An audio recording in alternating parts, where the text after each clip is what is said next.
Hello everyone, and welcome to our recent video about Soulworker. Now, our last video talked about how Soulworker was going to be shutting down and that there's going to be a new international server run by Lion Games that opens up. This is going to be more about news on that server, because on the Taiwanese Soulworker server, they're having an update to their terms of services. Now, if you don't know about the terms and services update, I'll be posting the link in the description to the Steam community file about what is actually happening. So if you cannot read Chinese, I'll just briefly tell you what it is. I can't either, so I just use a translator. So it basically says that Lion Games is going to be adjusting their service area to a global opening, and the terms and services must change because of this. Now, the fact that they're doing this and the effective date is on May 13th tells me two things. One, that the global server will be probably out May 13th or after. And the second thing is that what I think they're going to do is, instead of adding a whole new server and launcher all by itself, they're just going to slap it together with the Chinese server or the Taiwanese server and say, that's good, you guys can have it like that. Now, this makes me very upset and also happy at the same time, because we kind of have a release date, not officially, but we know it's going to be at least until May 13th or a little bit after that. It also makes me think that since they're going to be doing this, that we're not going to have bank share. Now, as I talked about in my last video, that was a pretty big point for me, bank share system. And no bank share is decent. It's not too terrible. The reasons I say that is it might keep more casuals playing if there's no bank share, because they won't be expected to Akasha farm. You know, lower tier Akashas will be acceptable in raids. It's really good if you only want to play one character, because you only have to focus on one character. There's no Akasha farming, which is wonderful. You don't have to reset your account and do it over again a million times like I did on stream. Casual players will be more likely to just playing if they only have to play like an hour a day. Now, hardcore players, this is really bad for us because we want to grind out. We want to just get all the cards. We want to get everything. And it's a lot rough. It's really rough. Really, really rough for hardcore players, because there's three options we can do. One, we can swipe out the card and pay. Option two is complain enough to where we hope that they might change it.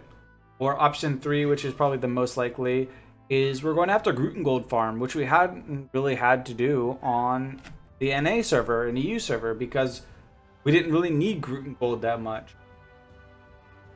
Now, the problem with Grutengold farming is that since there's no silver and gold VIP on TW, we're probably not going to have silver and gold VIP. And with no silver and gold VIP, we get less Gruten spawns. We also get less energy per day.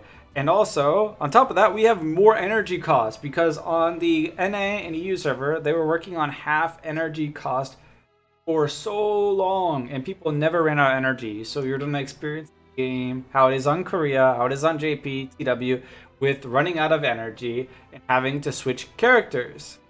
Now, again, this is good and bad. It's good if you're a casual player. You get on, you play for like an hour, you're done. Bad for hardcore players. You don't have to make multiple characters. And the bad thing is you can't switch your Akashas over. So again, this is such a hassle just for everything. And it's going to be a different way to play the game. On top of that, you know, you have your IDD twice per day for all your characters. It's going to be like a daily. So it's real. IDD is good for Zenny and really good for progress. So you kind of have to do it for your daily. And then after that, it's going to be a hassle to even move your gold between characters, because you have to mail it. You can't just put it in the bank and switch over. It's not a possibility. On top of that, there's more energy use per dungeon or per run. So we're going to have to run out of energy really quick. We have less energy overall. And to put the cherry on top, you have to do more dungeons for the same progress percentage clear. Now, progress percentage clear does work a little bit different on these. First of all, progress 100% area does not give you bonus Akashas until Grass Cover Camp. Now, don't ask me why they did this, but Grass Cover Camp is where on TW Japan you start getting Akashas for 100% clear. I don't know why they don't do this earlier on in TW and JP, but that's really the point of it, is that we're going to have less Akasha cards overall.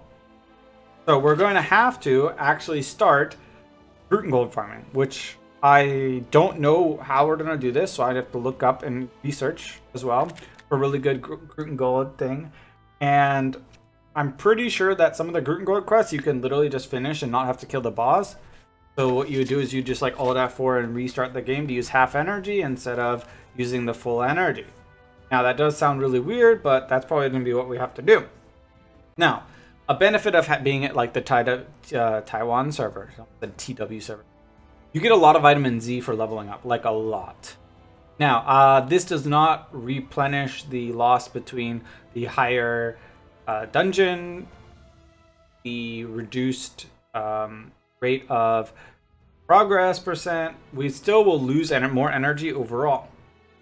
Alright, so, but you should take advantage of when the server does come out, because they did say that they will have server launch events, which are going to be similar to the TW server, which gave you lots of drop rate and lots of EXP. Now, something that people don't think of that we need to talk about is market tax. So, again, on NA and EU, we didn't really deal with this because once you bought Silver and Gold VIP, market tax was irrelevant. You paid 0. Now, we didn't experience this at all, but it's actually a pretty big thing. Market tax is anywhere between 7% to 10%, depending on how many items are in the market at any given time. And that's pretty big. Think about it. If you're selling something for 100 mil, 7% of that, you lose 7 mil just like that. It's gone. And on top of that, energy converters are non-tradable in these servers. So, yeah, we're not going to be able to buy energy converters or sell energy converters. And to put the cherry on top on this one, I like how I'm using that phrase a lot, but there's nothing really else, or icing on the cake.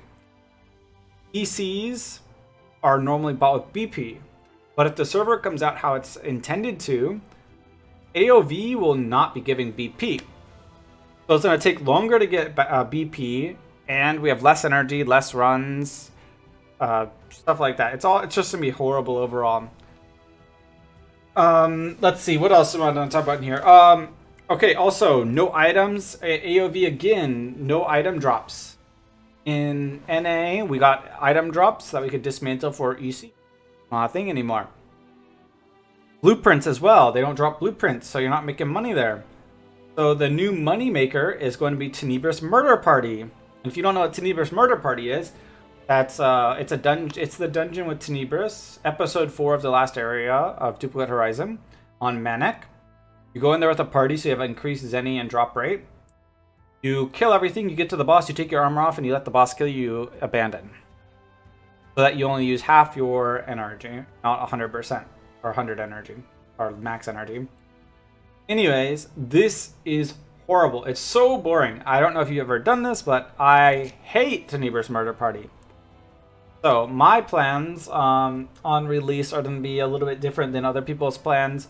I would definitely recommend making a bunch of characters and leveling them to 60, 65, because take advantage of the XP event that they're going to give, the drop rate buff, the free maybe Akashas they're going to give for each character. I definitely take advantage of this stuff. And after you get to all your characters a certain point where you open up your Akashas that you got from the characters, then decide who's going to be your main character, because of the fact that, again, if there's no bank share, you can't move your Akashas around, so you want your main character to be the one with the strongest Akashas. So it's a really different way of looking at how you're going to play the game. I think more and more people are going to have like a full roster of one character, so they can see if they get like really good Akashas on one of the characters, they make that one their main, instead of having like one of each character. So I'll definitely be making a bunch of characters that are the same. I don't know about you guys. Let me know in the description or the comments below if you're going to be making a bunch of characters the same ones, like you're going to be making like 8 Stellas, or if you're going to be making a bunch of different characters, Couple Stellas here, couple Lilies, couple Irwins. I'm curious to see what everyone else's game plan is for this. My game plan personally is going to be making a Lily, making a bunch of Lilies, leveling them up, seeing what Akashas I get, making one of them my main, and then if I need to, delete one and make another character if I feel like playing a different. Otherwise, thank you for watching. Have a great rest of your day. And again, make sure to like, comment, and subscribe for the YouTube algorithm. Goodbye.